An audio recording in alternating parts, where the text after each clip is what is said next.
រឿងប្រាសាទក្រចាំបើនិយាយពីប្រាសាទក្រចាំគេនឹកឃើញភ្លាមដល់រូបសំណាកព្រះស្ក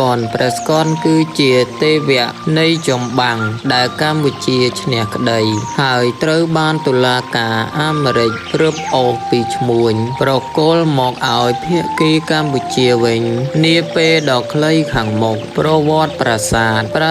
ក្រចាំមានទីតាំងស្ថិតនៅក្នុងភូមិកោះកេរឃុំស្រយ៉ង់ស្រុកគូលែនខេត្តព្រះវិហារចម្ងាយ 1.5 គីឡូម៉ែត្រទិសអាគ្នេយ៍នៃភូមិកោះកេរនិង 1.2 គីឡូម៉ែត្រខាងកើតប្រាសាទធំប្រាសាទនេះជាប្រាសាទមួយក្នុងចំណោមក្រុមប្រាសាទកោះកេរដែលជារាជធានីរបស់ព្រះបាទជ័យវរ្ម័នទី 4 928 ដល់ 941 ឧទ្ទិសថ្វាយដល់ព្រះសិវមានត្រីភោវនៈទេវៈដែលមានន័យថាម្ចាស់នៃលោកទាំង3កសាងក្នុងឆ្នាំ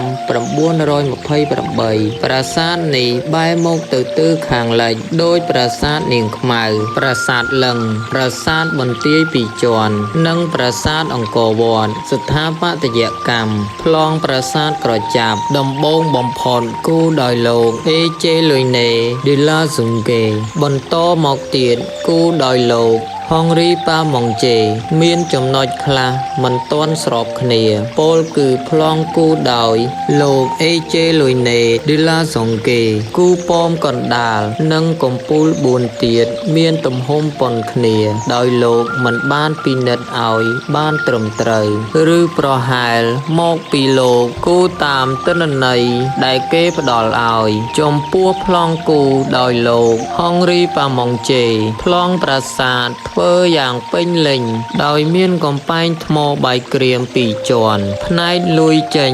នៃតួប៉មកណ្ដាលជាចំណុចខុសប្លែកពីប្លង់មុនសពថ្ងៃរចនាសម្ព័ន្ធប្រាសាទក្រចាំមានការខូចខាតមួយចំនួនធំដែលស្ទើរតែបាត់បង់រូបរាងដើមប្លង់ប្រាសាទនេះធ្វើយ៉ាងពេញលេញដោយមានការកំពែងថ្មបាយក្រៀម2ជាន់ផ្នែកលួយនៃតួប៉មកណ្ដាលជាចំណុចខុសប្លែកពីប្លង់មុនប្រាសាទក្រចាំសង់អំពីឥដ្ឋលើដីរាបស្មើបែរមុខទៅទិសខាងកើតព័ទ្ធជុំវិញដោយកំពែងថ្មបាយក្រៀមចំនួន2ជាន់កំពែងទី1ជាកំពែងខាងក្នុងមានបណ្ដោយប្រវែង49ម៉ែត្រគុណ24ម៉ែត្រដោយតបជាប់ដោយគោបុរៈខាងលិចទល់នឹងទេវៈរបស់ប្រាសាទគឺនៅខាងមុខពុំមានទំហំធំមួយនៃសសរដែលមានរូបរាងកោងដូចភ្លុកធ្វើលេចចេញនៅទម្រង់គោបុរៈកំពែងទី2ជាកំពែងខាងក្រៅបង្អស់មានបណ្ដោយប្រវែង60ម៉ែត្រគុណ40ម៉ែត្រកាត់ផ្ដាច់ដោយគោបុរៈខាងលិចតែមួយគត់ហើយបរិវេណចូលទៅកាន់កំពែងនេះមានរាងទូលាយដែលប្រកបដោយរុក្ខជាតិដុះដេដាសម្ភារៈសំណង់ចំពោះសំណង់ប្រាសាទវិញសិល្បៈខ្មែរចូលចិត្តសង់ប្រាសាទអំពីឥដ្ឋមានតួប៉ោមទាលមួយរាងការ៉េឬ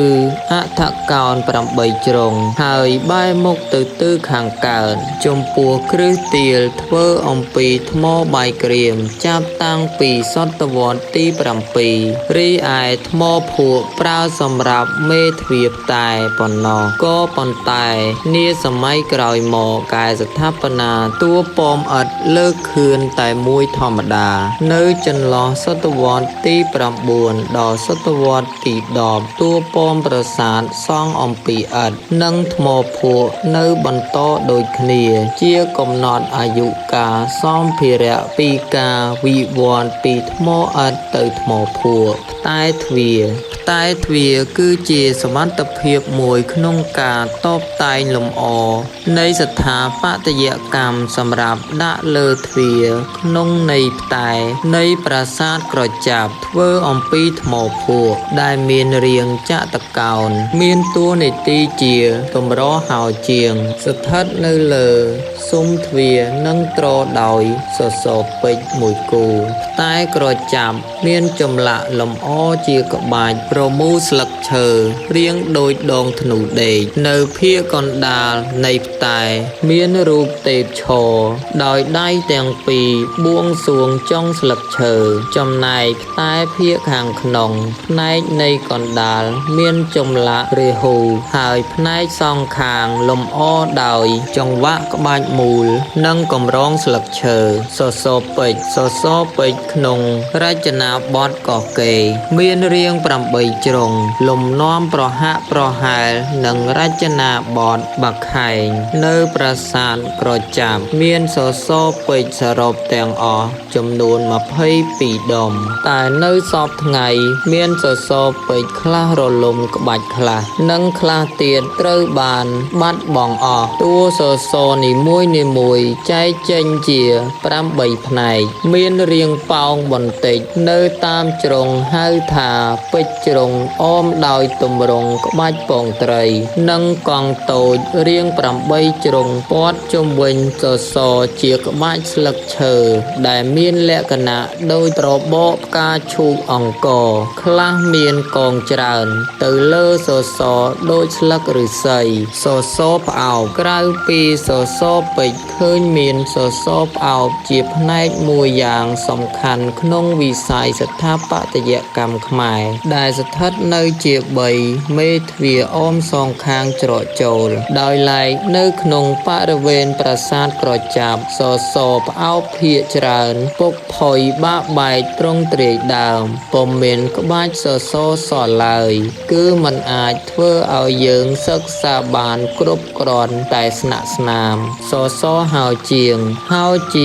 រចនាបថកោះកេរចែកជា2បែបគឺហោជាងមានរាងកញ្ចុំជើងឆ្មានិងហោជាងមានរាងត្រីកោណដោយឡែកប្រាសាទក្រចាប់មានហោជាងទាំងអស់ចំនួន12នាក់ក៏ប៉ុន្តែសពថ្ងៃត្រូវបានបាក់រលំអស់មួយនៅផ្លូវច្រកចូលខាងកើតជ្រុងខាងជើងហើយចម្លាក់ហោជាងមានរូបសិវៈជីកោនន្ទិចំណែកដងក្តារហោជាងមានរូបសម្បែបលម្អដោយក្បាច់ផ្កាច័ន្ទធំមួយនៅចុងកំពូលហើយនៅផ្នែកម្ខាងមានដងក្តារមានផ្កាច័ន្ទតូចចំនួន3ផ្សេងទៀតសិលាចារឹកប្រាសាទក្រចាប់មានលក្ខណៈពិសេសមួយក្នុងចំណោមប្រាសាទនានាក្នុងកោះកេរពីព្រោះមានសិលាចារឹកច្រើនជាងគេសិលាចារឹកត្រូវបានចុះបញ្ជីភេតិកភណ្ឌស្ដីពីសិលាចារឹកនៅកម្ពុជាលេខ K183 ចែកចេញជា16ផ្ទាំងហើយអាចអានបានត្រឹមតែ6ផ្ទាំងតែប៉ុណ្ណោះដោយឡែកលោក Hoxudes ពុំអាចធ្វើការបកប្រែតាមផ្ទាំងនីមួ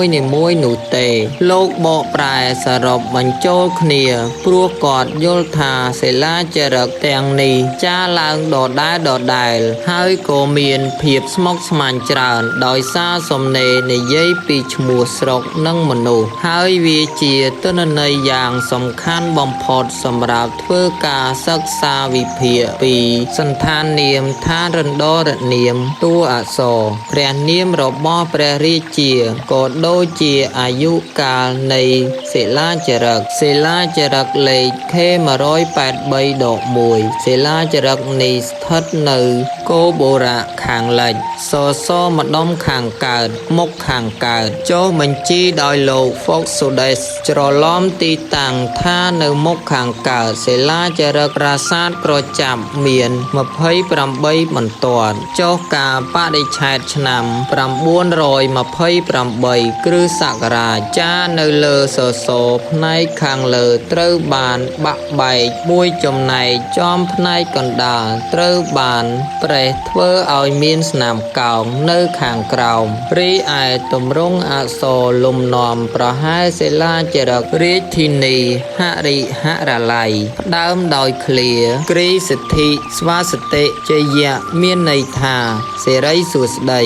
សេចក្តីសម្រេចជ័យជំនះនៅបន្ទាប់ទី1ទី2មានរំលឹកបួងសួងដល់អតិទេពសេវៈនាមត្រីភូវនៈទេពដែលមានន័យថាទេពជាម្ចាស់នៃលោកទាំង3ចាប់ពីបន្ទាត់ទី2ទី3បង្ហាញពីព្រះបាទធូលីជើងព្រះកំរតេងអញស្រីព្រះបាទជ័យវរ្ម័នទី4ថ្វាយដល់ទេពនៃដង្វាយទាសាទាសីមកពីស្រុកចំនួន3ដោយស្រុកកាយាមាន104នាក់ស្រុកកបាយមានចំនួន21នាក់ស្រុកបូម៉ាយមាន12នាក់ចំណែកសិលាចារឹកបន្ថែមនិយាយអំពីទាសាទាសីនាំមកពីស្រុកចំនួន4ស្រុកគឺស្រុកភាវៈមានចំនួន12នាក់ស្រុករលប់ឈ្មោះមានចំនួន4នាក់ស្រុកវាបមាន7នាក់ស្រុកលង្វែងរលប់ទិន្នន័យស្រុកថ្នោតឆ្វេងរលប់ទិន្នន័យសិលាចារឹកលេខ K183-2 សិលាចារឹកនេះស្ថិតនៅគោបូរីខាងលិចសសរម្ដុំខាងកើតសសរខាងជើងកណ្ដាលមុខខាងត្បូងនៃប្រាសាទក្រចាប់សសរនេះត្រេតទៅទិសឦសានផ្នែកខាងលើសសរត្រូវបាក់ខ្ទាតចេញបាត់ហើយបំណែកសិលាចារឹកកើតឡើងមុនពេលការផ្ដើមថ្មីចែកជា6បំណែកសិលាចារឹកនេះមាន29បន្ទាត់ជាភាសាខ្មែរបុរាណរៀបរាប់ពី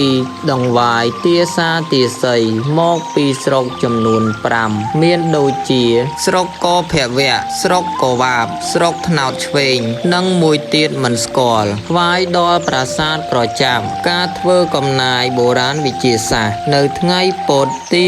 21ខែតុលាឆ្នាំ2020ក្រុមការងាររបស់នាយនាយកដ្ឋានរមណីយដ្ឋាននិងបុរាណវិទ្យាសាស្ត្រនៃអាជ្ញាធរជាតិព្រះវិហារបានចាប់ផ្ដើមធ្វើកំណាយដីចាក់បង្កនៅក្នុងតួប៉មកណ្ដាលនៃប្រាសាទក្រចាប់ដើម្បីស្រាវជ្រាវរកជើងទម្ររបស់បដិមាដែលមាននៅក្នុងតួប៉មនេះកាលពីអតីតកាលដើម្បី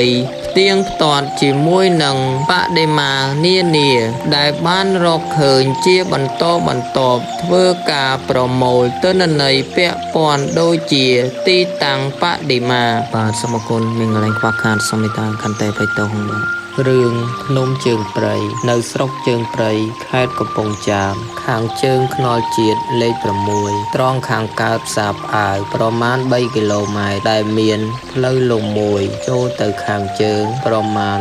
1500ម៉ែត្រមានភ្នំ2ឃ្លាតពីគ្នាប្រមាណជាង100ម៉ែត្រពីគ្នាមួយនៅខាងកើតហៅភ្នំស្រីឬភ្នំធំមួយទៀតទៀបនៅខាងលិចហៅភ្នំប្រុសឬភ្នំព្រះបាទភ្នំទាំងពីរនេះគេហៅរួមគ្នាថាភ្នំជើងព្រៃបានជាគេហៅដូច្នេះព្រោះមានរឿងព្រេងនិទានថាមនុស្សស្រីនិងមនុស្សប្រុសភ្នាល់គ្នាលើភ្នំនេះដូចភ្នំស្រីភ្នំប្រុសនៅជិតកំពង់ចាមដែរប្លែកតែខាងភ្នំជើងព្រៃនេះរំដៅដីនៅភ្នំស្រីដែលខាងស្រីជីកយកមកធ្វើជាភ្នំនេះខ្លាចទៅជាស្រះធំមួយមានទឹកខួបប្រាំងខួបវស្សាហើយហៅថាស្រះទឹកព្រះហើយរំដៅនៅជិតភ្នំប្រុសដែលខាងប្រុសជីកដីយកមកធ្វើជាភ្នំនេះខ្លាចទៅជាស្រះធំមួយគ្មានទឹកខួបប្រាំងខួបវស្សាហៅថាកំផែងស្ងួនហើយផ្លូវលំនៅខាងកើតផ្សារផ្អាវប្រមាណ3គីឡូ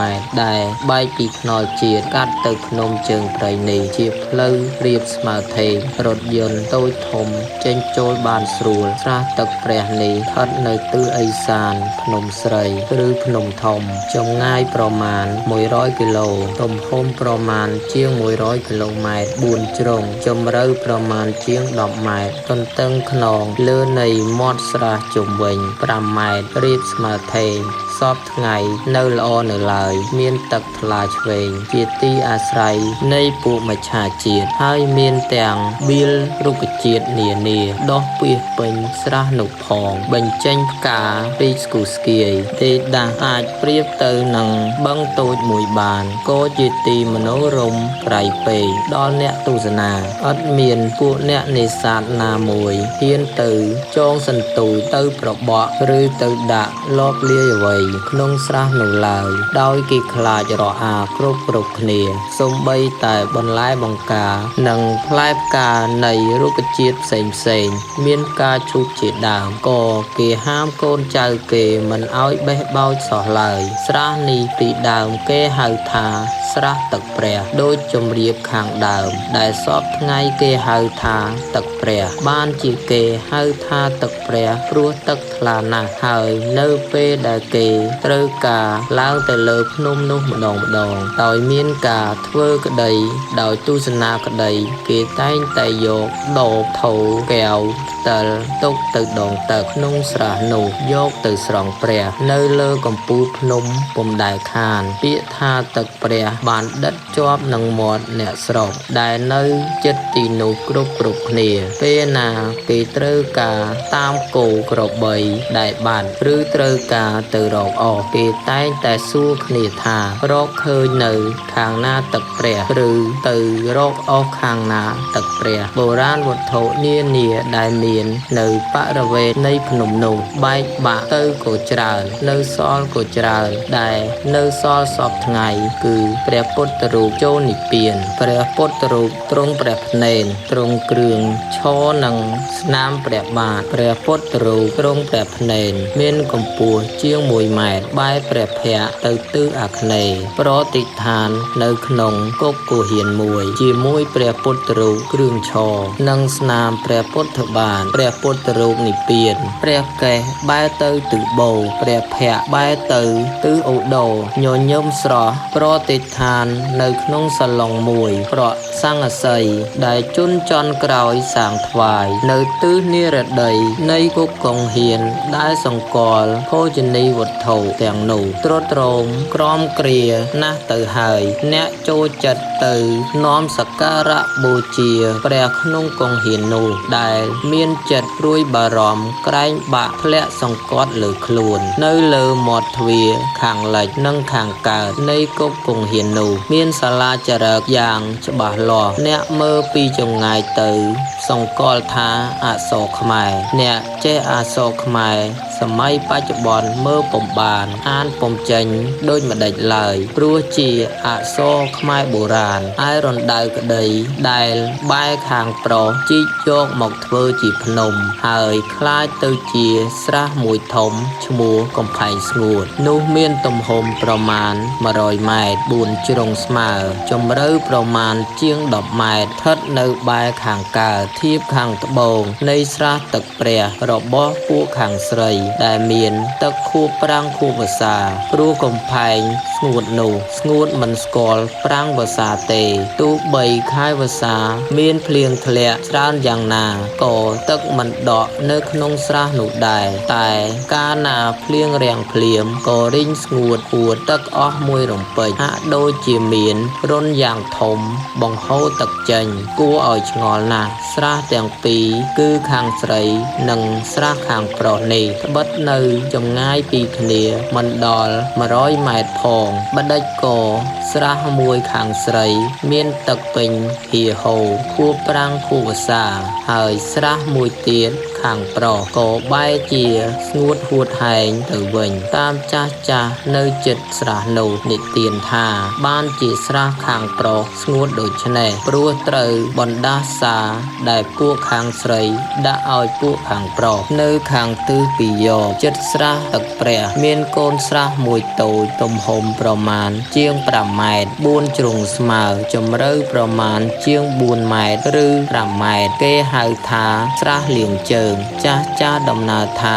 ស្រ ស្រាននេះបានជាគេហៅដូច្នេះព្រោះចាស់បុរាណបានជីកទុកចុះទៅលាងជើងមុននឹងឡើងទៅលើភ្នំទាំងពីរសពថ្ងៃនៅរាល់ថ្ងៃ8កើត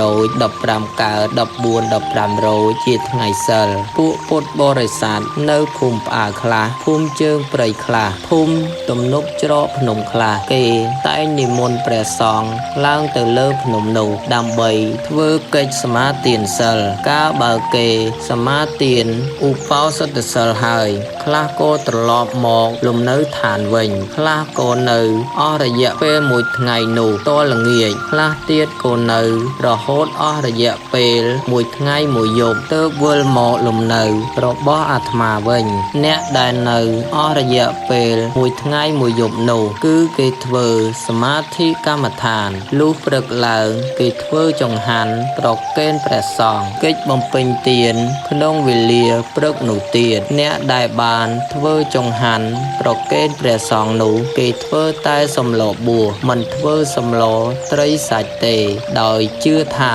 បើធ្វើសម្លត្រីសាច់នោះនឹងមានហេតុនាំឲ្យរំខានក្នុងការធ្វើសមណធម៌រមែងមានស្រមោចសង្អាក្អែបខ្ទួយមករោមខំតិចរកតែដេកមិនបានអង្គុយធ្វើសមណធម៌មិនកើតដោយការទទួលទានត្រីសាច់នាំឲ្យឆ្អឹងឆ្អាបស្អុយមានលោកធុដងជាច្រើនអង្គនិមន្តមកគង់នៅលើភ្នំនោះតែទ្រាំនៅឲ្យជាប់រាប់ខែមិនបាននៅតែបន្តិចក៏និមន្តទៅបានឧបាសកឧបាសិកាខ្លះយកទឹកទៅស្រង់ព្រះខ្លះទៅស្រោចស្នាមព្រះបាទនៅផ្ទាំងសិលាធំលុះទឹកហូរហៀមកវិញគេយកផ្តិល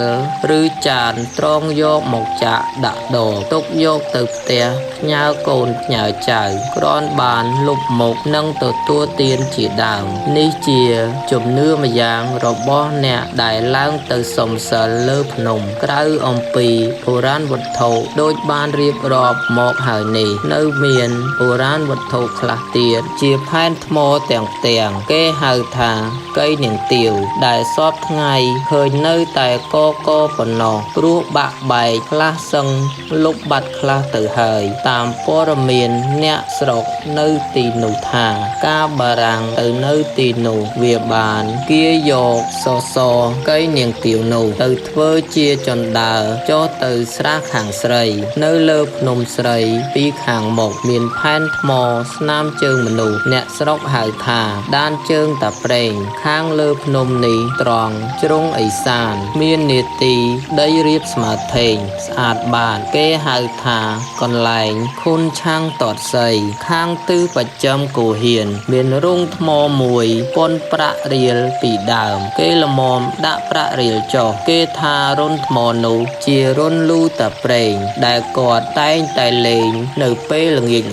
មួយទៀតជុំវិញបរិវេណភ្នំនោះមានកំផែងធ្វើដោយថ្មបាយក្រៀមដែលមួយដុំមានទំហំប្រមាណជាង0.40 ម៉ែត្រគុណនឹង0.60 ម៉ែត្រកំផែងថ្មនោះតាមចាស់បុរាណលោកថាមានដល់ទៅ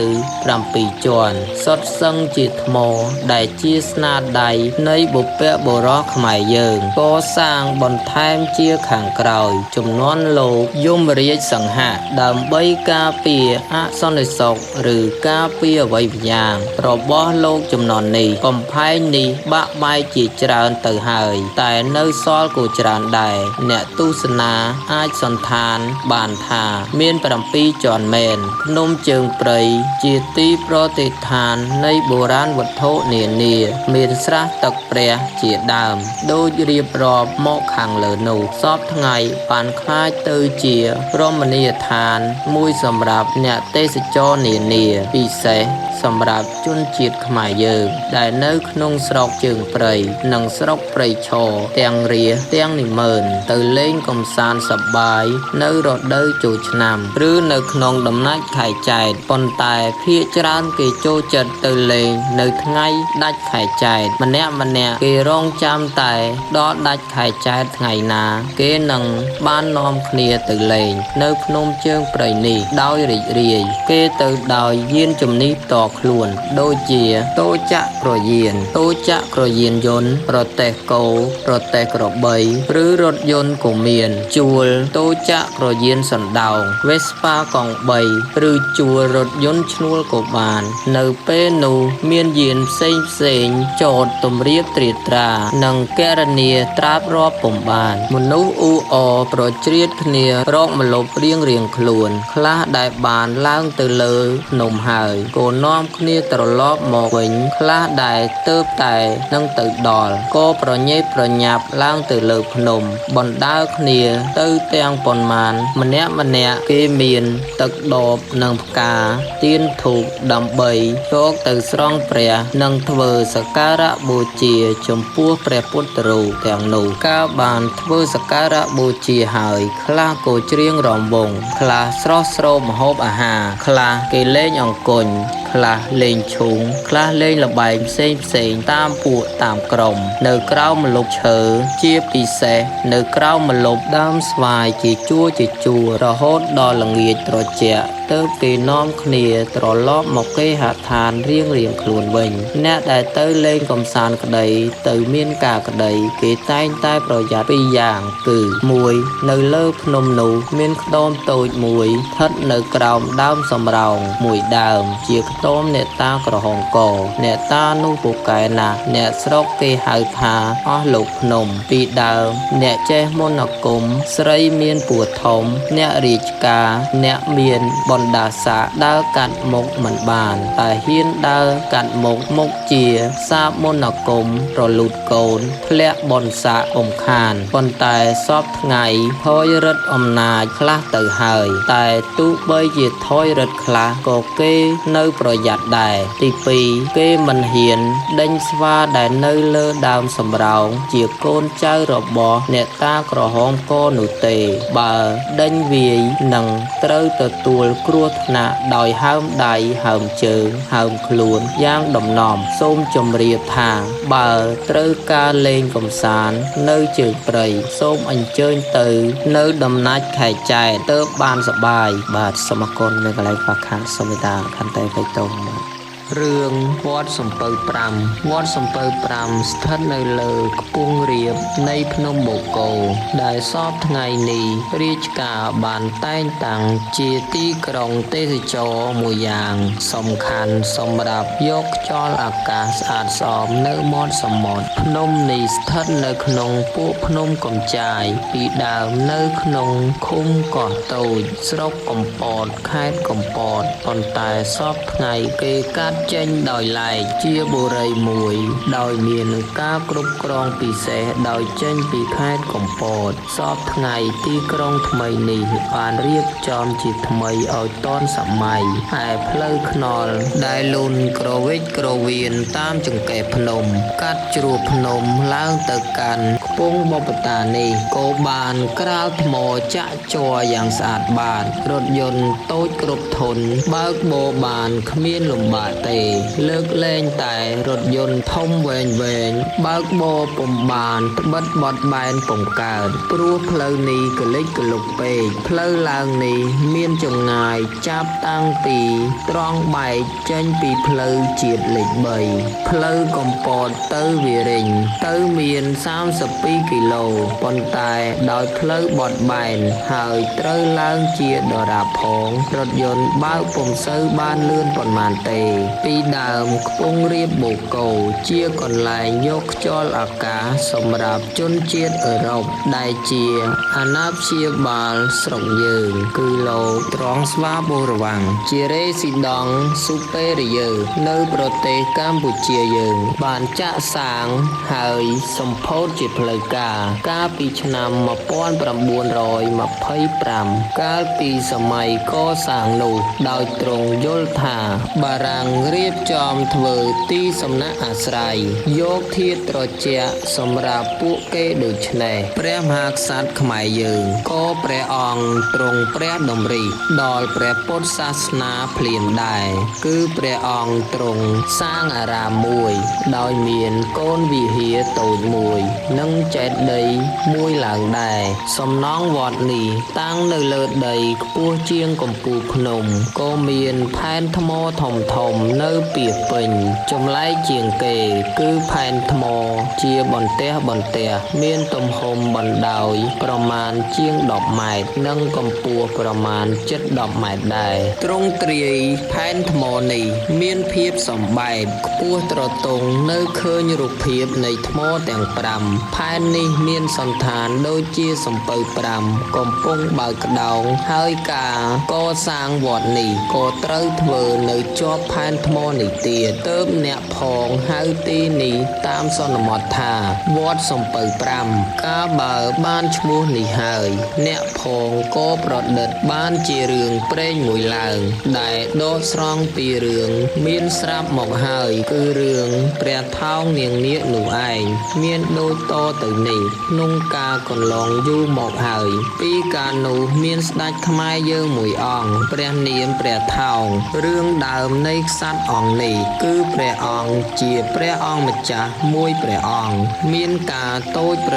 តិយនឹងបិតាដែលត្រូវឲ្យព្រះអង្គគោរពបូជាព្រះអនុជពៅម្លោះហើយទ្រង់យាងចេញពីរាជវាំងជាមួយស្ម័គ្របពួកចេញឆ្ងាយពីរាជវាំងទៅដល់ឆ្នេរខ្សាច់មួយក៏មានដើមធ្លក់មួយដើមដុះនាលកណ្ដាលវាលខ្សាច់នោះព្រះអង្គបញ្ឈប់ពលរេនៅទីនោះសម្រាប់ព្រះកាយនៅក្រោមដើមធ្លក់ពេលព្រលឹមស្វាងឡើងព្រះអង្គយាងមួយព្រះអង្គឯងលំហែព្រះកាយតាមមាត់សមុទ្រកាន់តែឆ្ងាយទៅស្រាប់តែឮសូរសំឡេងមនុស្សអ៊ូអរព្រះអង្គក៏យាងទៅជិតបានជួបនឹងនាងនាគដែលកំពុងនាំភីលៀងមកកំសាន្តឆ្នេរសមុទ្រនេះព្រះអង្គបានលួងលោមប្រតិព័ទ្ធនាងនាគក៏ព្រមព្រៀងតែសូមព្រះអង្គតោងកន្ទុយនាគដើម្បីជ្រែកទឹកទៅកាន់ឋាននាគថ្វាយបង្គំព្រះបាទប្រជុំនាគជាព្រះវរបិតា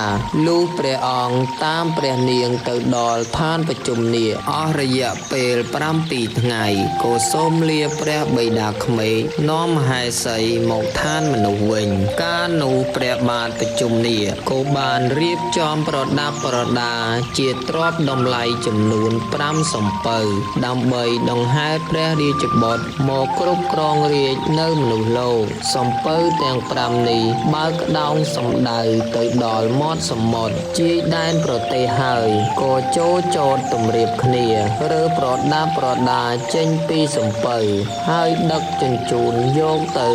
រកទីណាមួយមានដីទួលខ្ពស់រៀបចំកសាងជាទីក្រុងឡើងឯសំពៅទាំង5នោះក៏បញ្ឈរទុកសម្រាប់ព្រះអង្គមានដំណើរទៅណាមកណាទ្រង់គង់ក្រសាលតាមព្រះចិន្តាពលរេទាំង500នាក់ក៏ដង្ហែលព្រះថោងនិងនាងនាគទៅចាប់ស្ថាបនាទីក្រុងរាជនិវេសទាំងអស់គ្នាទៅនៅសល់តែសម្បកសំពៅ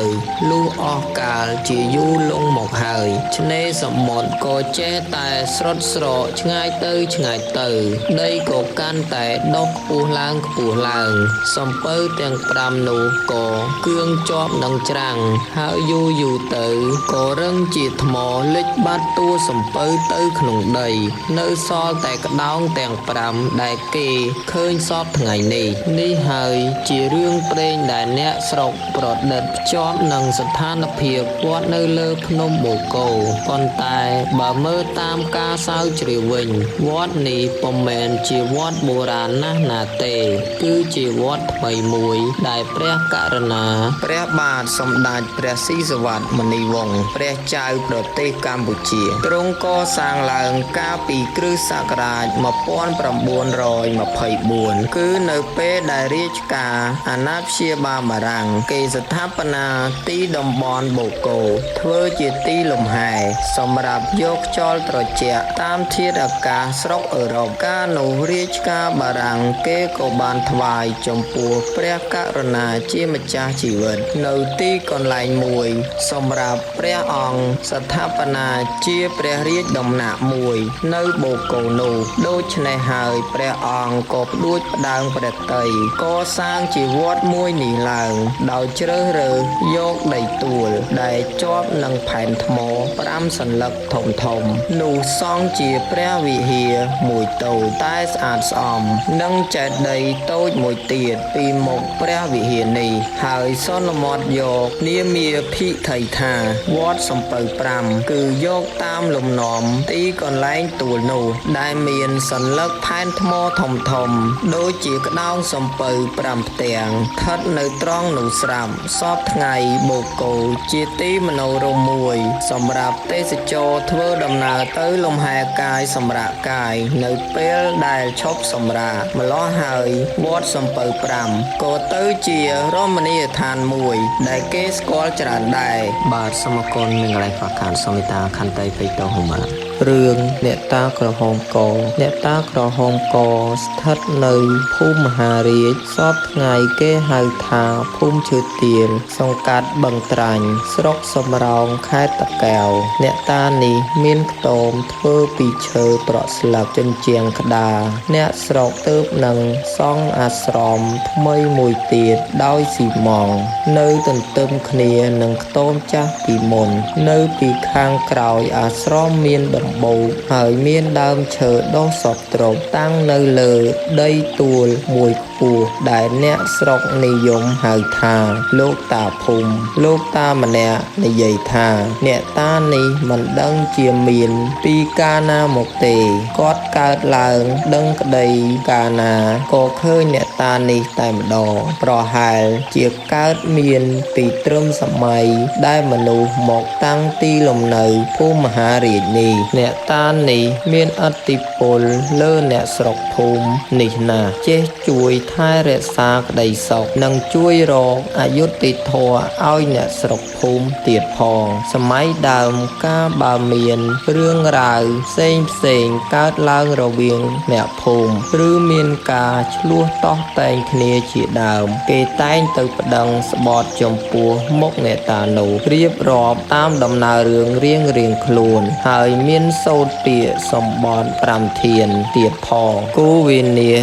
ទាំងពីរនាក់ក៏សុខចិត្តរៀងខ្លួនជាការស្រេចមិនបាច់ទៅប្តឹងដល់រាជការមុខក្រសួងទៀតទេពាក្យសម្បត្តិនេះឃើញថាស័ក្តិសិទ្ធិមែនបើអ្នកណាប្រព្រឹត្តពុំសុចរិតទៀងត្រង់ទេអ្នកនោះមុខជាអន្តរាយរហូតដល់ស្លាប់យ៉ាងតន់ហន់ក៏សង្មានម្យ៉ាងទៀតអ្នកតានេះស្អប់ណាស់មនុស្សពាក់មួកជីដំរីនិងស្ត្រីមានផ្ទៃពោះតើកាត់មុខមិនបានទេនឹងបណ្ដាឲ្យរលូតកូនបើអ្នកមានបុណ្យស័ក្តិនឹងធ្លាក់បុណ្យស័ក្តិអ្នកស្រុកខ្លាចហើយមិនហ៊ានប្រព្រឹត្តចំពោះរឿងនេះទេអ្នកស្រុកដំណាល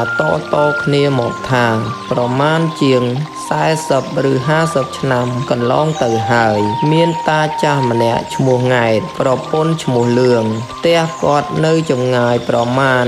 400ម៉ែត្រពីទិសអាគ្នេយ៍នៃអាស្រមអ្នកតានោះតាង៉ែតជាអ្នករកស៊ីធ្វើទឹកត្នោតគាត់បានធ្វើទឹកត្នោតមួយដើមក្បែរខ្ទមអ្នកតានេះឯងពេលដែលឡើងគៀបត្នោតនោះម្ដងតាង៉ែតចេះតែជ្រុលមាត់ជ្រុលកដោយគៀបទៅវាបាក់ឬក្រឡាច់ផ្កាត្នោតពីធ្ងៀបអ្នកតានោះខឹងក៏ច្រានតាង៉ែតទម្លាក់ពីលើចុងត្នោតមកដីហើយទៅចូលរូបអ្នកស្រុកម្នាក់ឲ្យនិយាយថាលោកតាមិនឲ្យតាង៉ែតធ្វើត្នោតទៀតទេឲ្យរកស៊ីអ្វីដតីទៀតទៅកុំដើរគៀបផ្កាគេទៀតគេឈឺណាស់ព្រោះជាតាង៉ែតមិនស្លាប់ក្នុងពេលនោះដែរតែលូគាត់បានស្រាក់ស្រានជាជំងឺមានកម្លាំងស្រួលបួលឡើងវិញគាត់ក៏ចាប់ធ្វើរបរត្នោតទៀតគាត់ធ្វើដើមដដែលនឹងពេលនោះអ្នកតាក្រហមកអ្នកតាភូមិលែងច្រានតាង៉ែតទម្លាក់ដូចមុនទៀតហើយអ្នកតាខឹងខ្លាំងណាស់ដោយប្រដៅតាង៉ែតមិនស្ដាប់ក៏ចាប់តាង៉ែតយកទៅដាក់ច្រវាក់ភ្ជាប់នឹងសសរខ្ទមអ្នកតាអស់មួយយប់មួយថ្ងៃ ប្រពន្ធកូនតាង៉ែតដើររកមិនឃើញសោះរកចុះរកឡើងបានឃើញតាង៉ែតនៅនឹងខ្ទមអ្នកតាពេលនោះតាង៉ែតឃើញប្រពន្ធដើរចូលទៅស្រែកប្រាប់មកថាអញទៅមិនរួចទេអញជាប់ច្រវាក់ជើងហើយឮដូច្នេះប្រពន្ធកូនក៏ខំទាញគាត់ចេញពីខ្ទមអ្នកតាតែគ្មានកម្រើកសោះទាញយ៉ាងណាក៏មិនរួចគេឃើញជើងគាត់ទាំងពីរពាន់ជាប់នឹងត្រសក់ខ្ទមហើយឮសូរច្រវាក់ច្រាវនៅក្បែរគាត់នោះដែរប្រពន្ធកូនខំទាញតចំណេះនៅតែមិនរួចក៏តាំងបែរបន់ចុះញោមសូមឲ្យអ្នកតាលែងតាង៉ែតនោះមកវិញអ្នកតាក៏លែងតាង៉ែតឲ្យមកជួបជុំប្រពន្ធកូនវិញដូចធម្មតាតាំងពីពេលនោះមកអ្នកស្រុកភូមិក៏នាំគ្នាជឿសូកចំពោះអ្នកតានោះអត់ងាករេទេគេតែងបន់គ្រប់គ្នាក្នុងពេលណាដែលមានទុក្ខព្រួយឬបាត់របស់ទ្រព្យផ្សេងឬក៏ចង់បានជ័យជំនះក្នុងការលេងល្បែងស៊ីសងជាដើមគោលបំណងនៃការបន់នេះច្រើនតែបានសម្រេចដូចបំណងរៀងរហូតមកគេច្រើនរៀបចំដង្វាយស្លាធម៌ដៃពីរមួយគូស្លាធម៌ដងមួយគូមន់ស្ងោរមួយមន់រស់ឬមន់ធ្នាក់នំចេកប្រាក់តងទៅតាមការដែលគេបានបន់របៀបឡើងអ្នកតាពិធីឡើងអ្នកតាក្រហមក ឬអ្នកតាភូមិនេះគេកំណត់ធ្វើនៅថ្ងៃ13កើតខែពិសាខរៀងរាល់ឆ្នាំអ្នកស្រុកមហារាជភូមិឈើទាលរៀបចំធ្វើវិធីនេះរៀងរាល់ឆ្នាំខ្លះគេធ្វើបង្ហារួចនិមន្តព្រះសង្ឃចម្រើនព្រះបរិត្តរួចទេសនាព្រឹកឡើងនិមន្តព្រះសង្ឃដើរឆាន់ដល់ពេលល្ងាចទើបគេចាប់ធ្វើពិធីបញ្ជាន់រូបប៉ុន្តែមានឆ្នាំខ្លះគេធ្វើបញ្ជាន់រូបតែម្ដងមិនមាននិមន្តព្រះសង្ឃឆាន់ទេអ្នកតានោះមានរូបសំណឹងជាភេទប្រុសសម្រាប់ចូលមកនិយាយកិច្ចការប្រាប់កូនចៅតារូបសំណឹងនេះមានអាយុប្រមាណ50ឆ្នាំគឺអ្នកតាក្រហមកចូលជន់តែម្ដងអត់មានអ្នកណារើសបានទេប៉ុន្តែតមកខាងក្រោយរូបនោះក៏កាន់តែចាស់ចូលជន់លែងកើតអ្នកស្រុកក៏រើសរូបអ្នកថ្មីទៀតដោយគេបួងសួងថាបើលោកតាស្រឡាញ់អ្នកណាសូមឲ្យចូលរូបអ្នកនោះចោះព្រោះរូបមុនចាស់ណាស់ហើយគេបួងសួងរួចហើយក៏ចាប់លេងភ្លេងខ្មែរឲ្យអ្នកតារើសរូបចូលទៅសពថ្ងៃនេះចូលរូបអ្នកតាម្នាក់ឈ្មោះតាអនដែលជារូបថ្មីអាយុ50ឆ្នាំប្លាយដែរទើបនឹងចូលធ្វើសំណឹងក្នុងឆ្នាំ1966មុននេះគាត់នៅភូមិខ្នាអង្គសង្កាត់បឹងត្រាញ់ស្រុកសំរោងខេត្តតាកែវអំពីគ្រឿងសំណែនសម្រាប់ឡើងអ្នកតានៅថ្ងៃមុន13កើតខែពិសាខអ្នកស្រុក2នាក់ដើររៃអង្គាប្រាប់ពីអ្នកភូមិទាំងអស់គ្នាដើម្បីយកទិញប្រដាប់ប្រដាល់សម្រាប់រៀបចំពិធីការទិញអីវ៉ាន់សពគ្រប់ហើយគេក៏ចាប់ធ្វើស្លាធម៌ដៃមួយគូដាក់ក្នុងខ្ទមអ្នកតាព្រមទាំងមានចេកនំបង្អែមចង្អាបដាក់ថ្វាយក្នុងរោងនោះផងក្រៅពីនេះមានធ្វើសង្ឃឹកមួយទទឹង0.60 ម៉ែត្រ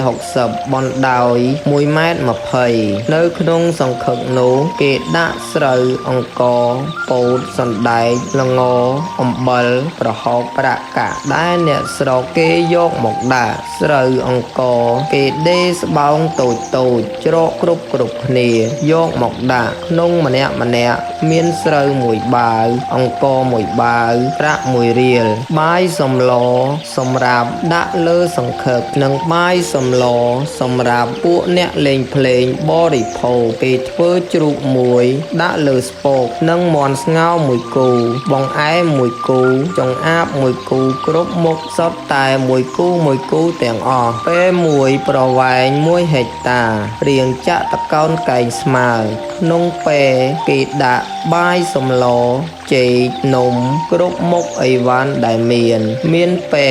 មួយទៀតរាងកោងមាន6ថ្នាក់3មានទ្រង់ទាលពេប្រហែលអពតសោតក្នុងពេនេះគេដាក់បង្អែមចង្អាបដូចពេរាងចតកោនកែងស្មើនោះដែរនៅខាងក្រោមរោងអ្នកតាគេក្រាលកន្ទេលហើយរៀបចំដាក់ប្រដាប់ប្រដាលទាំងអស់ឲ្យរូបអង្គុយលើកន្ទេលក្រហមក្បែររបស់ទាំងអស់នេះបែរមុខទៅទិសខាងកើតនៅពីខាងមុខរូបមានរងមួយហើយរងមានដន្លប់ក្រមួនមួយស្លាបៀក5ម៉ាតបារី5ទៀនអុចហើយ1គូម្លូ3ស្លឹកស្លាមួយប្រាក់20រៀលដែលគេដាក់ឲ្យរូបបាំង4រូបអង្គុយមាត់ជើងទទួលក្រមាដៃទាំងពីរចាប់រងរបៀបទ្រាំបន្តិចពីមុខរូបនោះគេរៀបឆ្វេងស្ដាំជាជួរគឺមាន់1គូបង្អែមចង្អាប1គូជ្រូកដាក់កណ្ដាលខាងមុខបង្អែមនិងចំអាបទៅទៀតទៅទៀតគេដាក់ពេលសង្ឃឹកគេដាក់មុខឲ្យឈរមករកមុខអ្នកតានិងក្រុមភ្លេងមួយវង់មានត្រមួយពៃពកមួយអ្នកចម្រៀងម្នាក់ស្គរ2ពេលបញ្ចន់រូបលេងភ្លេងប្រគំពេលភ្លេងកំពុងតែលេងរូបធ្វើត្រឹងហាក់ដូចជាចាំស្ដាប់ភ្លេងនិងចម្រៀងបើអ្នកច្រៀងចម្រៀងមិនត្រូវទេរូបចាប់ច្រៀងខ្លួនឯងម្ដងទើបអ្នកតាក្រហមកចូលពេលចូលរូបមុនដំបូងអ្នកតានិយាយជាភាសាលាវរួចទើបនិយាយភាសាខ្មែរជាក្រោយមានម្នាក់អ្នកសួរនឹងថ្វាយដង្វាយដែលតាមទម្លាប់អ្នកស្រុកហៅថាជើងព្រះនេះចេះនិយាយភាសាខ្មោចដូចដូងគេហៅថាមហាល័យចេកគេហៅថាត្រសួល5ជាដើមលាក់និងលាក់អ្នកចាំសួរនោះគេសួរពីសុខទុក្ខក្នុងស្រុកភូមិនិងសូមកុំឲ្យមានជំងឺអាសន្នរោគអត់ព្រោះជំងឺពីមុខនេះអ្នកស្រុកខ្លាចណាស់សូមឲ្យមានទឹកភ្លៀងបបោសូមកុំឲ្យមានក្រាដង្កូវស៊ីស្រូវកុំឲ្យស្រូវពាយជាដើមបន្ទាប់មករូបអ្នកតាចូលនោះចាប់ឲ្យចំណីខ្មោចព្រាយពេលដែលឲ្យចំណីគេបង្វែរសង្ឃឹកនោះឲ្យបែរមុខចេញរូបចូលនោះចាប់យកអង្គមកផ្លុំរួចបាចទៅលើពែនិងសង្ឃឹករួចចាប់លាជមកបាចលើពែនិងសង្ឃឹកទៀតហើយគេឲ្យជូនពែនិងសង្ឃឹកនោះទៅមុនពេលយកសង្ឃឹកនិងជូនពែនោះទៅនោះគេត្រូវចាក់បាយចាក់សម្លបង្អែមចង្អាមដាក់លើពែនិងសង្ឃឹករួចនាំគ្នាសែងពែនិងសង្ឃឹកនោះចេញទៅឯរូបនោះក្រោកឈរដៃកាន់ដំបងឬដាវក្រវីក្រវាត់ដើរតាមក្រោយអ្នកសែងសង្ឃឹកនោះទៅដែរអ្នកលេងភ្លេងបទស្ដាច់ដើមមនុស្សក៏ក្រោកដើរហែទៅទាំងអស់គ្នាបានចម្ងាយ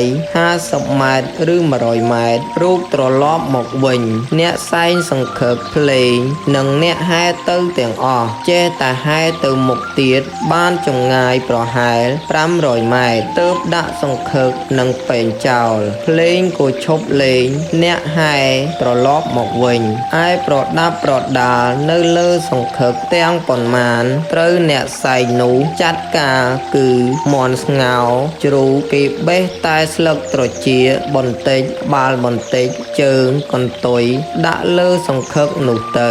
សល់ប៉ុន្មានគេនាំគ្នាចែកគ្នាបរិភោគប៉ុន្តែបើស្រុកមានកើតជំងឺអាសន្នរោគឬអូតហើយបើមានវិធីធ្វើនេះគេមិនដែលហ៊ានយករបស់អ្វីមកវិញទេទុកចោលនៅទីនោះហើយសូម្បីតែសត្វដេរឆានក៏មិនហ៊ានស៊ីផងសម័យសពថ្ងៃនេះពេលរៀបឡើងអ្នកតាក្រហមកមិនមានដាក់ជ្រូកទាំងមូលដូចពីមុនទេគេទិញតែក្បាលជើងនិងកន្ទុយជ្រូកមកដាក់ជាការស្រេចបាទសូមអរគុណមេកន្លែងខ្វះខាតស្មិតាខន្តីបេតងបាទ រឿងព្រេងភ្នំស្រីវិបុលកេខេត្តសៀមរាបភ្នំស្រីវិបុលកេជាឈ្មោះភ្នំតូចមួយរាងពងក្រពើមានកម្ពស់ប្រមាណជាង30ម៉ែត្រប្លាយសពថ្ងៃភ្នំនេះស្ថិតនៅក្នុងឃុំបាឡាំងស្រុកសូនិគមខេត្តសៀមរាបនៅជើងភ្នំមានវត្តមួយអ្នកស្រុកហៅថាវត្តត្រាចអ្នកខ្លះហៅរួមគ្នាភ្នំនេះផងថាភ្នំវត្តត្រាចឬភ្នំត្រាចក៏មានដោយសន្មតតាមទីកន្លែងនេះមានដុះដើមត្រាចច្រើនដំណើរទៅកាន់ភ្នំនេះត្រូវទៅកាន់ភ្នំនេះត្រូវទៅតាមផ្លូវជាតិលេខ6ពីភ្នំពេញឆ្ពោះទៅសៀមរាបហើយបែកចូលទៅត្រង់ឃុំរលួសដែលមានសារមួយបត់ចូលទៅខាងឆ្វេងដៃសៀទៅតាមផ្លូវមុខសាលាស្រុកសូនិគមចម្ងាយប្រមាណជាង7គីឡូម៉ែត្រនៅទិសខាងជើងនៃសាលាស្រុកក៏នឹងបានទៅដល់ទីនោះឯផ្លូវលំនេះសោតមានភាពស្អាតស្អំរថយន្តគ្រប់ធុនអាចចេញចូលបានគ្រប់រដូវកាលបើគេទៅដល់ភ្នំនេះហើយជាបឋមគេប្រទះឃើញវត្តមួយមានរាងសមរម្យនៅកណ្ដាលធម្មជាតិយ៉ាងស្រស់តាមព័ត៌មានពីអ្នកស្រុកនិយាយថាវត្តនេះពីដើមនៅលើកំពូលភ្នំឯណោះទេប៉ុន្តែដោយហេតុមាននិមិត្តអាក្រក់ព្រះសង្ឃចេះតែមានជំងឺលោកគ្រូចៅអធិការចេះតែអារើសដូច្នេះហើយបានជាគេរុះរើកុដិសិលាយកមកសង់នៅជើងភ្នំវិញ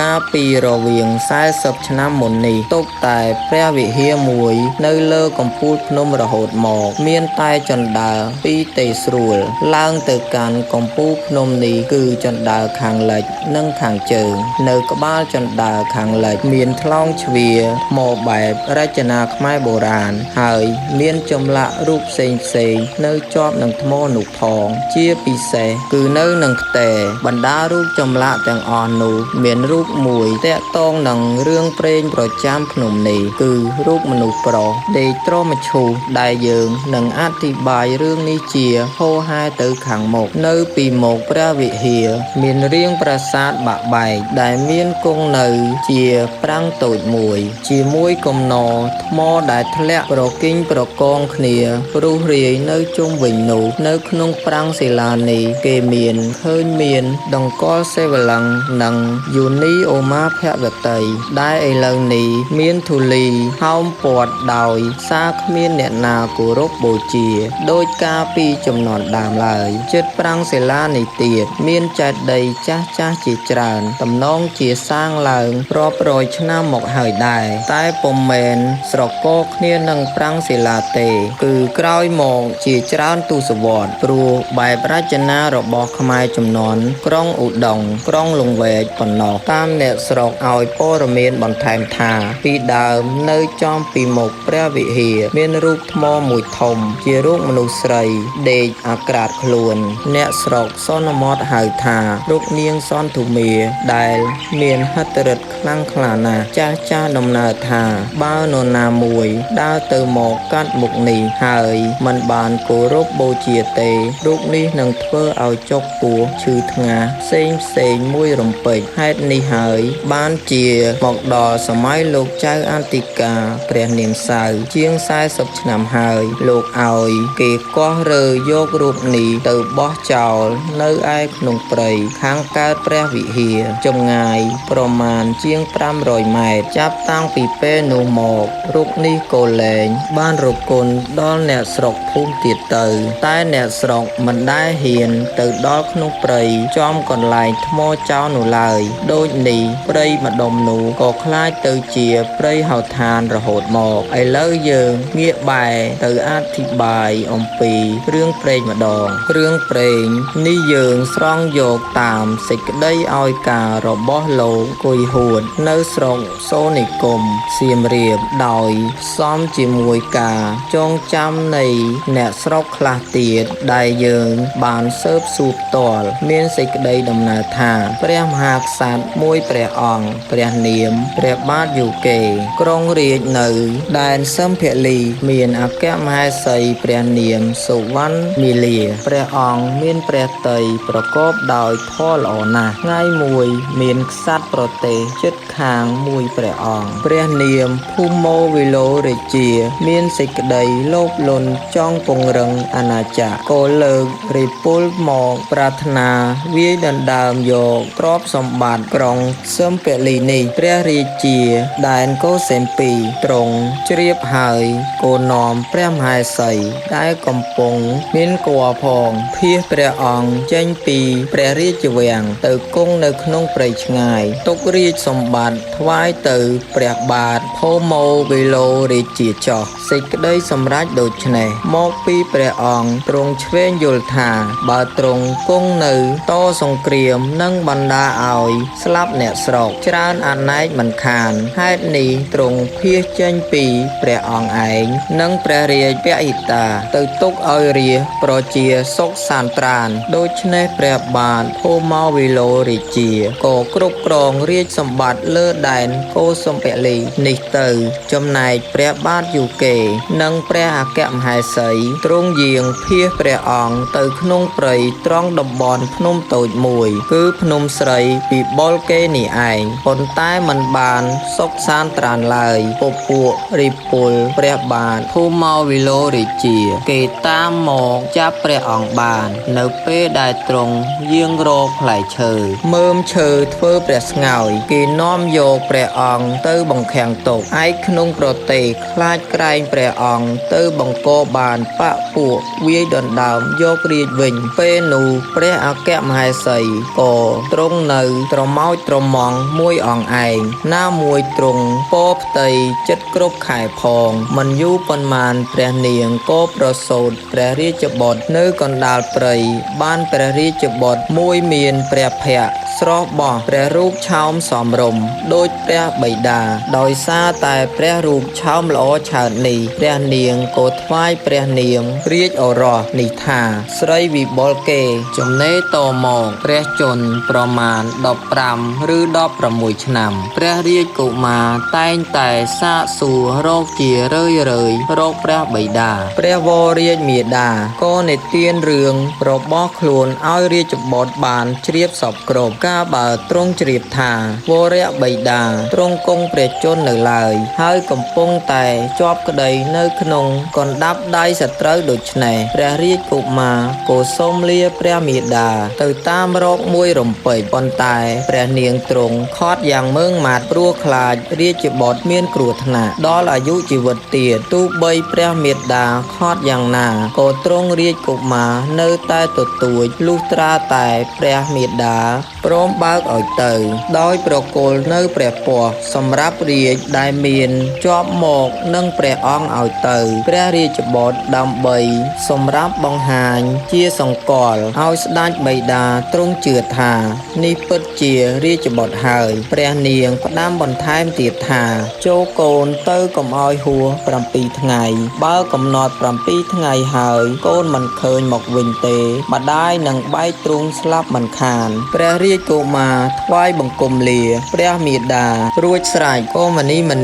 តម្រង់ទៅដែនពារាណសីដែលជាទីឃុំឃាំងព្រះបិតាព្រះអង្គជួនជាពេលនោះព្រះបាទភូមោវិលោរាជាចាប់ឲ្យពេជ្ឈឃាតនាំយកព្រះបាទយូកេទៅសម្លាប់នៅកណ្ដាលព្រះលានឃើញដូចនោះព្រះរាជកុមារស្ទុះចូលទៅជិតពួកពេជ្ឈឃាតហើយសូមខត់ថាសូមអ្នកលែងព្រះវរៈបិតានេះចុះហើយសម្លាប់ខ្ញុំជំនួសវិញខ្លួនខ្ញុំជាកូនសូមធានាទទួលទោសទាំងអស់នេះពេជ្ឈឃាតឃើញទាំងអស់ក៏ស្រែកស្រឡាំងកាំងទាំងអស់គ្នាផ្អាកលែងប្រហារអ្នកទោសនេះសិនហើយជំនុំគ្នានាំសេចក្តីទៅក្រាបទូលបង្គំព្រះរាជាសូមសេចក្តីអនុញ្ញាតតើព្រះអង្គនឹងថ្វីយល់យ៉ាងណាកាលនោះព្រះរាជាក៏ទ្រង់អនុញ្ញាតឲ្យធ្វើឃាតបុត្រាជំនួសវិញចោះពេជ្ឈឃាតក៏ដោះលែងព្រះបាទយូកេឲ្យរួចខ្លួនទៅហើយដាក់ក្តីកុមារស្រីវិបុលកេជំនួសវិញប៉ុន្តែពេលនោះជាការអស្ចារ្យណាស់ដាវរបស់ពេជ្ឈឃាតប្រែជាទន់ដូចជាសម្លៃឥតមានគ្រោះថ្នាក់អ្វីដល់ព្រះអង្គឡើយដោយសារហេតុចម្លែកដូច្នេះព្រះបាទភូមោវិលោរាជាទ្រង់យាងចេញទៅតតហេតុអស្ចារ្យនេះដោយផ្ទាល់ព្រះនេត្រតែជាអកុសលដោយអំពើ អាក្រក់ដែលខ្លួនបានប្រព្រឹត្តមកពេលនោះព្រះធរណីក៏បានស្រូបយកព្រះរាជាអធរនេះបាត់ទៅប្រជានរាព្រមទាំងនាយអមើនសពមុខមន្ត្រីទាំងអស់កោតក្រែងអនុភាពឫទ្ធិបារមីនៃព្រះកុមារស្រីវិបុលគេគ្រប់គ្នាម្លោះហើយអ្នកស្រុកទាំងអស់គ្នាមូលមតិគ្នាថ្វាយរាជសម្បត្តិទៅរាជកុមារព្រះអង្គក៏ទ្រង់យល់ព្រមទទួលទៅផ្ដើមរៀបចំព្រះរាជពិធីរាជាពិសេសឡើងក្នុងពេលនោះប៉ុន្តែ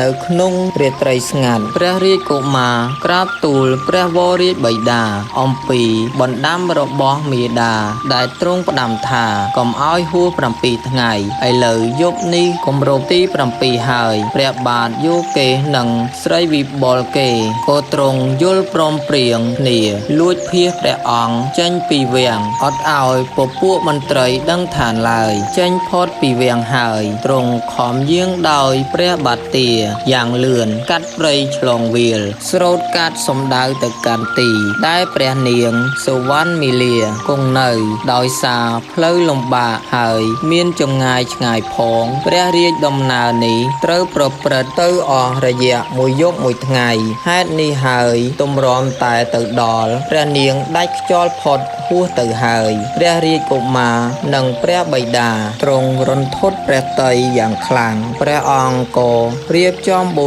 ជាសពព្រះនាងតាមការគួរតែដោយសារព្រះកុមារទ្រង់ទម្រិះថាព្រះមេត្តាសគត់ទៅក៏ដោយសារតែព្រះអង្គហេតុនេះគួរតែព្រះអង្គរកវិធីណាសម្ដែងការបដូរផ្ដាច់ឲ្យសមនឹងទឹកព្រះទ័យរបស់ព្រះមេត្តាដែលធ្ងន់ខ្លាំងបំផុតមកលើព្រះអង្គទ្រង់ព្រះតម្រិះដូច្នេះទ្រង់ក៏តម្កល់ព្រះសពមេត្តាក្នុងមឈូសហើយលើកមឈូសនេះដាក់នៅលើព្រះហោរាដោយព្រះអង្គផ្ទុំក្រោមមឈូសធ្វើជាផ្គរលុះបូជាព្រះសពនេះទៅព្រះអង្គក៏ទ្រង់ខ្សែព្រះជន្មទៅជាមួយដែរឯព្រះបិតាទ្រង់យល់ដូច្នេះក៏ទ្រង់សោកសៅពុនប្រមាណតែព្រះអង្គខំទប់ព្រះចិន្តាត្រឡប់មកទទួលគ្រប់គ្រងរាជសម្បត្តិវិញក្រោយដែរក្រុងរាជហើយទ្រង់ក៏ចាត់ចែងធ្វើប្រាង្គសិលាដើម្បីតម្កល់ព្រះបរមអធិនៃព្រះអគ្គមហេសីនិងព្រះរាជបុត្រទីដែលតម្កល់ព្រះអធិនេះហើយដែលគេសន្មតថាភ្នំស្រីវិបុលគេរហូតមកដល់សពថ្ងៃនេះសេចក្តីអធិប្បាយមកនេះជារឿងព្រេងដែលអ្នកស្រុកនិទានតគ្នាពីមាត់មួយទៅមាត់មួយមកតែបើតាមពិនិត្យអង្កេតរកហេតុផលវិញយើងពុំអាចសន្មតប្រកាសបានជាថាជារឿងត្រូវពិតបានឡើយព្រោះធម្មតារឿងនិទានតែងតែលៀងតែងឃ្លានទៅតាមសម្ដីអ្នកស្រុកតាមជំនឿអ្នកស្រុកដែលឆ្លងកាត់ទសវត្សរ៍ជាច្រើនមកហើយបាទសូមអរគុណនៅកន្លែងខ្វះខាតសូមមេត្តាខន្តីបៃតងបាទរឿងព្រះពាន់នៅខេត្តព្រៃវែងបើគេធ្វើដំណើរតាមផ្លូវជាតិលេខ1ពីភ្នំពេញទៅស្វាយរៀងដល់ទីផ្សារតូចមួយគេហៅថាផ្សារលវាក្នុងឃុំលវាស្រុកកំពង់ត្របែកខេត្តព្រៃវែងចុះទៅខាងស្ដាំដៃទៅត្បូងតាមផ្លូវលំប្រមាណជាង5គីឡូម៉ែត្រចុះទៅខាងស្ដាំដៃទៅលិចតាមផ្លូវរទេះឬទៅតាមភ្លឺស្រែអ្នកស្រុកចម្ងាយប្រមាណជាង3គីឡូម៉ែត្រទៀតនឹងបានឃើញដើមឈើខ្ពស់នោះគឺជាព្រះពាន់បើយើងសួរអ្នកស្រុកនៅក្នុងភូមិជិតខាងគេនឹងប្រាប់យើងថានោះគឺជាព្រះពាន់លុះយើងចូលទៅដល់បុរាណដ្ឋាននេះនឹងបានឃើញអាស្រមមួយសង់ដោយឈើប្រក់ក្បឿងរបៀបជាសាលានៅក្នុងសាលានេះមានឃើញព្រះពុទ្ធរូបដែលគេតម្កល់លើបល្ល័ង្កយ៉ាងរៀបរយក្រៅអំពីពុទ្ធរូបដែលគង់នៅលើបល្ល័ង្កមានព្រះពុទ្ធរូបជាច្រើនរយអង្គទៀតដែលគេរចនាជាប់ទៅនឹងដុំថ្មមួយកម្ពស់ប្រមាណ1ម៉ែត្រទំហំ1ម៉ែត្ររៀងរាវទៅលើព្រះពុទ្ធរូបនេះហើយដែលគេហ ហៅថាព្រះពាន់បានជាគេហៅថាព្រះពាន់ដោយមានរឿងព្រេងដែលចាស់ដំណាលតគ្នាមកថាកាលពីអតីតកាលកន្លងយូរអង្វែងណាស់មកហើយនោះមានត្រកូលមួយមិនពិតប្រកបថាឈ្មោះអ្វីបានរស់នៅក្នុងទីនោះកាលអំណះឥតអំពីប្តីទៅប្រពន្ធបានរួមរស់ជាមួយនឹងកូនប្រុសម្នាក់រកស៊ីចិញ្ចឹមជីវិតដោយការធ្វើស្រែជារបរប្រចាំគ្រួសាររៀងរាល់ព្រឹកម្ដាយតែងតែឲ្យកូនប្រុសនេះទៅភ្ជួររស់នៅឯស្រែលុះដល់ថ្ងៃបន្តិចទើបម្ដាយទូបាយសម្លយកទៅឲ្យកូននៅឯស្រែនោះជាតាមក្រោយថ្ងៃមួយដោយម្ដាយមានការជាប់រវល់ក្នុងកិច្ចការផ្ទះជាច្រើនផងដោយអាងថាកូនប្រហែលជាមិនតាន់ឃ្លានបាយណាស់ណាផងក៏បង្អែបង្អន់ឲ្យយឺតយូរបន្តិចជាងរាល់ថ្ងៃចំណែកកូនប្រុសដែលទៅភ្ជួររស់ឯស្រែនោះឃ្លានបាយណាស់ទន្ទឹងមើលផ្លូវម្ដាយស្ទើរក្រហមភ្នែកមិនឃើញម្ដាយយកបាយទៅឲ្យសោះក៏បានពោលពាក្យប្រមាថមើលងាយជាច្រើនដោយពាក្យពុំសមរម្យម្ដាយកាលណាបានរួចរវល់អស់ហើយក៏រៀបចំដួសបាយដាក់ត្រឡោកហើយញាត់ឲ្យណែនដោយគាត់គិតថាកាលណាកូនគាត់ស៊ីបាយរួចហើយយកត្រឡោកនេះដងទឹកផឹកតែម្ដងជាការងាយស្រួលជាងដាក់បាយនឹងចានព្រោះបើយកចានហើយយកត្រឡោកថែមទៀតនោះនាំតែឲ្យច្រើនលំបាកនឹងយកទៅវិញទៅមកកូនកំឡោះគាត់ដែលកំពុងឃ្លានបាយខ្លាំងកាលបើបានឃើញម្ដាយទូលបាយតែបន្តិចដាក់ក្នុងត្រឡោកយកទៅឲ្យខ្លួនដូច្នេះនឹកខឹងណាស់ដោយស្មានថាខ្លួនស៊ីមិនឆ្អែតក៏និយាយពាក្យដល់ត្រគោះទាំងជ្រុលហួរដល់វាយដល់ម្ដាយលុះត្រាតែម្ដាយសំឡប់បាត់ស្មារតីក្នុងពេលនោះលុះដល់ស៊ីបាយក្នុងត្រឡោកនោះទៅវាស៊ីមិនអស់ទើបដឹងថាខ្លួនធ្វើនេះខុសហើយងាកមកសុំកុមារទោសម្ដាយវិញម្ដាយឆ្លើយតបថាម្ដាយគ្មានទោសឲ្យកូនទេគឺជាទោសរបស់វត្តដាក់ទេបើកូនចង់បានរួចកម្មពៀនេះត្រូវកូនកសាងព្រះពុទ្ធរូប1000នៅលើផែនថ្មដាមួយយ៉ាងធំកាលណាបើពុទ្ធរូបទាំងនេះរបេះរលប់រលាយបាត់កាលណាពេលនោះទើបកូនរួចអំពីកម្មពៀនេះម្ដាយផ្ដាំរួចស្រេចហើយក៏ធ្វើមរណកាលទៅកាន់បរលោកទៅកូនប្រុសនេះក៏បានធ្វើតាមបណ្ដាំម្ដាយដោយយកដុំថ្មមួយដុំមករចនាជាព្រះពុទ្ធរូបជុំវិញជាជាន់ជាច្រើនរយអង្គហើយដង្កល់ទុកក្នុងកន្លែងនេះរហូតមកដល់សពថ្ងៃនេះនៅរៀងរាល់ឆ្នាំអ្នកស្រុកចិត្តខាងគេតែងនាំគ្នាទៅធ្វើបុណ្យទានផ្សេងនៅកន្លែងនេះពុំដែលខានបាទសូមអរគុណមានកន្លែងខ្វះខាតសំតាខន្តីបៃតងបាទរឿងភ្នំប្រុសភ្នំស្រីបើយើងធ្វើដំណើរចេញពីភ្នំពេញទៅខេត្តកំពង់ចាមតាមផ្លូវជាតិលេខ7ទៅដល់គីឡូម៉ែត្រទី116ហើយយើងចោលភ្នែកទៅទិសឦសានដែលនៅខាងឆ្វេងដៃចម្ងាយពីខ្នល់ជាតិប្រហែលជា1គីឡូម៉ែត្រយើងនឹងឃើញភ្នំពីរនៅទន្ទឹមគ្នាមួយនៅខាងកើតខ្ពស់មួយនៅខាងលិចទាបភ្នំខ្ពស់ឈ្មោះថាភ្នំស្រីឯភ្នំទាបឈ្មោះថាភ្នំប្រុសរឿងនិទានប្រចាំភ្នំនេះមានដូចតទៅកាលពីព្រេងនាយមានស្ដេចស្រីមួយព្រះអង្គព្រះនាងស្រីអយុធ្យាសោយរាជ្យនៅនគរខ្មែរដោយព្រះនាងជាស្ដេចសោយរាជ្យគ្មានបុរសណាហ៊ានដណ្ដឹងយកទៅធ្វើជាភរិយាឡើយម្ល៉េះហើយព្រះនាងរកដណ្ដឹងបុរសក៏មានរូបជាទីគប់ព្រះハរតីមកធ្វើជាស្វាមីវិញហើយដោយហេតុព្រះអយុធ្យាទៅដណ្ដឹងប្រុសជាស្វាមីដូច្នេះស្រីដែលនៅក្រោមព្រះរាជឱវាទក៏ទៅដណ្ដឹងប្រុសធ្វើជាស្វាមីដែរក្នុងសម័យកាលនោះ មុខគួរឲ្យវេទនានិងស្រីស្រីខ្លះដែលមានរូបរាងអន់ទៅដណ្ដឹងប្រុសគេនាំគ្នាប្រកែកមិនយកគេរើសតែស្រីដែលមានរូបរាងល្អទើបគេយកធ្វើជាភរិយាធ្វើដូច្នេះអស់មួយរាជាស្ដេចស្រីនោះលុះដល់រាជាស្ដេចក្រោយទៀតពួកស្រីជំនុំគ្នាថាឥឡូវនេះដូចជាមិនសមសោះខ្លួនយើងជាស្រីទៅដណ្ដឹងប្រុសធ្វើជាប្តីដូច្នេះយើងនាំគ្នាលើកដីចាក់ពូនជាភ្នំភ្នាល់ជាមួយគ្នានឹងពួកប្រុសគេប្រុសលើកដីធ្វើជាភ្នំមួយយើងស្រីធ្វើជាភ្នំមួយ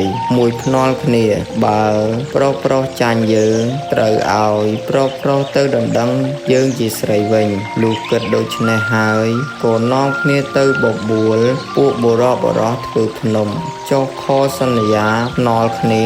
ដូចពោលមកហើយគេក៏ចាប់មេដំណែនគៀងមនុស្សស្រីឲ្យបានច្រើនខាងប្រុសក៏គៀងមនុស្សប្រុសឲ្យបានច្រើនលុះដើរគៀងបានគ្នាច្រើនគ្រប់ចំនួនខាងប្រុសនិងខាងស្រីរួចហើយក៏និយាយនឹងគ្នាថាយើងទាំងអស់គ្នាត្រូវជញ្ជូនដីដរាបណាផ្កាយព្រឹករះទើបយើងឈប់ទាំងអស់គ្នាបើផ្កាយព្រឹកមិនរះមិនត្រូវឈប់ទេគិតព្រមគ្នាដូច្នេះហើយក៏នាំគ្នាជញ្ជូនដីរែកទូលតាមលទ្ធភាពរៀងខ្លួនទៅពេលនោះជាពេលរាត្រីពួកស្រីមានប្រាជ្ញាជញ្ជូនដីអស់វេលា3ម៉ោងក៏នាំគ្នាបញ្ឈួលភ្លើងតូចមួយយ៉ាងខ្ពស់នៅជ្រុងឦសានភ្នំពួកប្រុសក្រឡេកមើលទៅឃើញគោមដែលស្រីបញ្ឈួលនឹងឫស្សីមួយដើមនោះស្មានថាផ្កាយព្រឹករះក៏បបួលគ្នាឈប់ធ្វើការក៏នាំគ្នានឹងត្រេងលក់អស់គ្មានសល់ម្នាក់ពួកស្រីក៏នាំគ្នាជញ្ជូនដីដរាបដល់ផ្កាយព្រឹករះមែនតែនទៅឈប់ដល់មន់រងាវប្រុសញាក់ឡើងឃើញផ្កាយព្រឹករះក៏លាន់មកថាយើងទាំងអស់គ្នាខុសហើយផ្កាយព្រឹកមែនតែនទើបតែរះសោះហើយក៏នាំគ្នាក្រឡេកទៅមើលភ្នំស្រីមានទំហំខ្ពស់ជាងភ្នំរបស់ខ្លួនក៏មានសេចក្តីអៀនខ្មាស់អន់ក្នុងចិត្តដោយចាញ់ឧបាយកលស្រីតាំងពីការនោះមកប្រុសក៏ដណ្ដឹងស្រីធ្វើជាភរិយាដរាបដល់សពថ្ងៃនេះបាទសូមអរគុណថ្ងៃបកខានសូមតាមកាន់តែបន្តបាទ